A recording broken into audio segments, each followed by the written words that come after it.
దేవునికి స్తోత్రం కలుగునుగాక. హల్లెలూయా. పరిశుద్ధ గ్రంథము నుండి 1వ కొరింథీయులకు రాసిన పత్రిక 10వ అధ్యాయము 12వ వచనాన్ని మనము చదువుకుందాము.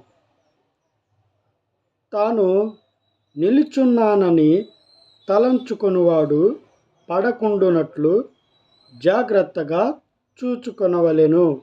హల్లెలూయా. దేవునికి స్తోత్రం కలుగునుగాక. ఈ సమయంలో దేవాతి దేవుడు తన వాక్యము ద్వారా మనతో మాట్లాడుచున్నాడు. ఏమనంటే,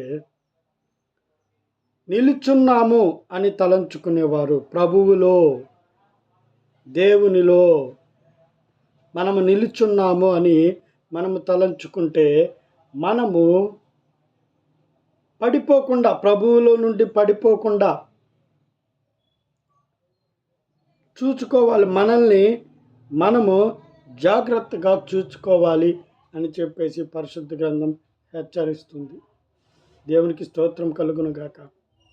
ఇలాగ పరిశుద్ధ గ్రంథంలో నిలుచున్నాను అని తలచి పడిపోయిన వారు అనేక మంది కలరు. వారిలో మనము మొట్టమొదటిగా చూసుకున్నట్లయితే, మరి ఇశ్రాయేలీయులు దేవునిలో నుండి పడిపోయారు. నిలుచున్నాము అనుకున్నారు, కానీ పడిపోయారు వారు. చూడండి, 106వ కీర్తన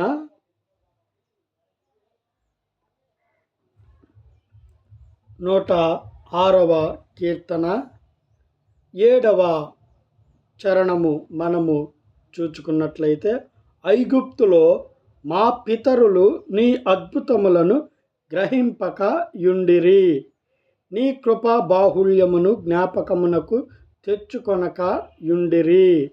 సముద్రమునొద్ద, ఎర్ర సముద్రమునొద్ద వారు తిరుగుబాటు చేసిరి.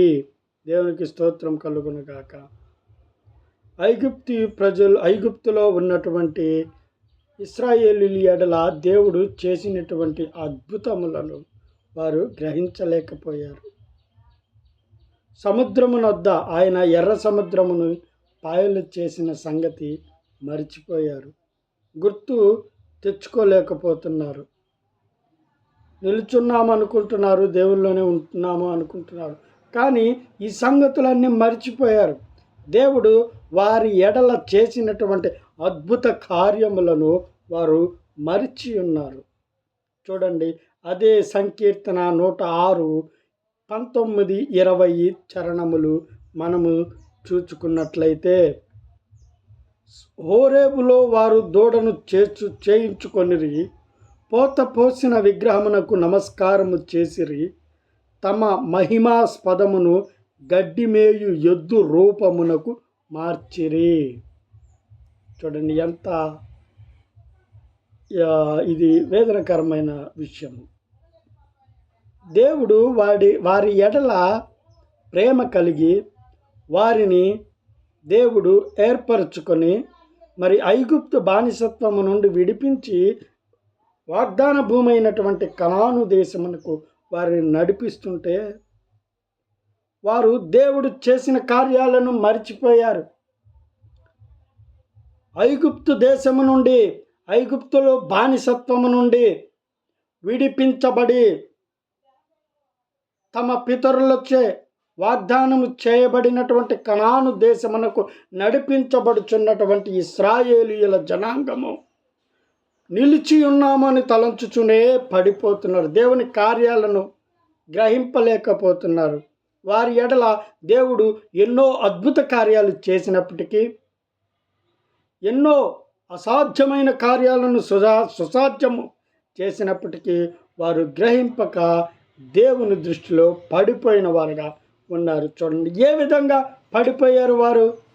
35, 36 చరణాలు చూసినట్లయితే మనము, అన్యజనులతో సహవాసము చేసి వారి క్రియలు నేర్చుకొనిరి, వారి విగ్రహములకు పూజ చేసిరి, అవి వారికి ఉరి ఆయను. దేవునికి స్తోత్రం. ఇక్కడ సహవాసం తప్పిపోయారు. అన్ని జనులతో సహవాసం చేశారు. దేవుని ఎరుగనటువంటి వారితో సహవాసం చేశారు. వారి క్రియల్లో పొందుకున్నారు.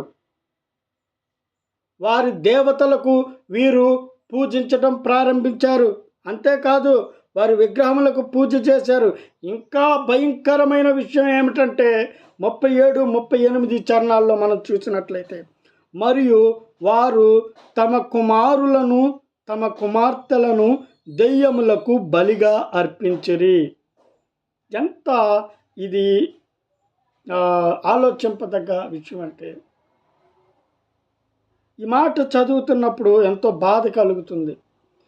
దేవుడు ప్రేమించి ఏర్పరచుకున్నటువంటి జనాంగము, ఎన్నో అద్భుత కార్యాలను చూసినటువంటి జనాంగము, దేవుడు వారి పట్ల చేసినటువంటి మహా అద్భుత కార్యాలను ఇదిగో ఎప్పటికీ వీలు కానటువంటి ఐగుప్తు బానిసత్వము నుండి విడిపించినా కానీ వారు దేవుని యందు నిలుచున్నాము అనుకుంటూనే మరి అన్ని జనులతో సహవాసము చేసి వారి విగ్రహాలకు పూజ చేసి, అంతేకాకుండా దయ్యములకు వారి కుమారులను వారి కుమార్తెలను బలులుగా అర్పించారు.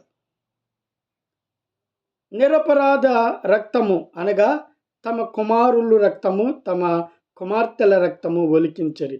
కనాను దేశపు వారి బొమ్మలకు వారిని బలిగా అర్పించి ఆ రక్తము వలన దేశము అపవిత్రమాయెను. ఆ దేశానికి వారు అక్కడ ఉన్నటువంటి బొమ్మలకు వారి పిల్లలను బలిగా అర్పించినప్పుడు ఆ రక్తము వలన ఆ దేశము అపవిత్రమైంది అని దేవుని వాక్యము సెలవిస్తున్నది. నిలుచున్నాము అనుకుంటూనే పడిపోయారు. పడిపోయిన వారు దేవుని దృష్టికి ఇదిగో అయిపోయారు. వారి క్రియల ద్వారా వారు చేసినటువంటి సాంగత్యం ఎవరితో? దేవుని సంబంధులు కానటువంటి వారితో, అన్యజనులతో వారు సహవాసము చేసి వారి క్రియలలో పొందుకొని వారు పూజించేటువంటి అన్య దేవతలకు ఆ బొమ్మలకు పూజలు చేసి వారి కుమార్తెలను కూడా వాటికి బలి ఇచ్చినట్టుగా దేవుని వాక్యము మనతో మాట్లాడుచున్నది. అదేవిధంగా ఇంకా మనం 33, 34 చూస్తే, ఎట్లనగా వారు అతని ఆత్మ మీద ఇవన్నీ ఈ దూడను చేసుకుంటూ ఉన్నప్పుడు, ఇలా చేస్తున్నప్పుడు మరి మోషే గారు మరి పర్వతం మీద నుంచి తిరిగి రావటం జరిగినప్పుడు అక్కడ జరిగినటువంటి సందర్భం ఎట్లనగా, వారు అతని ఆత్మ మీద తిరుగుబాటు చేయగా అతడు తన పెదవులతో కాని మాట పలికను. యెహోవా వారికి ఆజ్ఞాపించినట్లు వారు అన్యజనులను నాశనము చేయకపోయిరి. ఇక్కడ మోషే అతని పెదవులతో కాని మాట పలికాడు. వారు చేసే చేష్టలను, వారు చేసే పనులను బట్టి చూసి మోషే తట్టుకోలేక వారితో కాని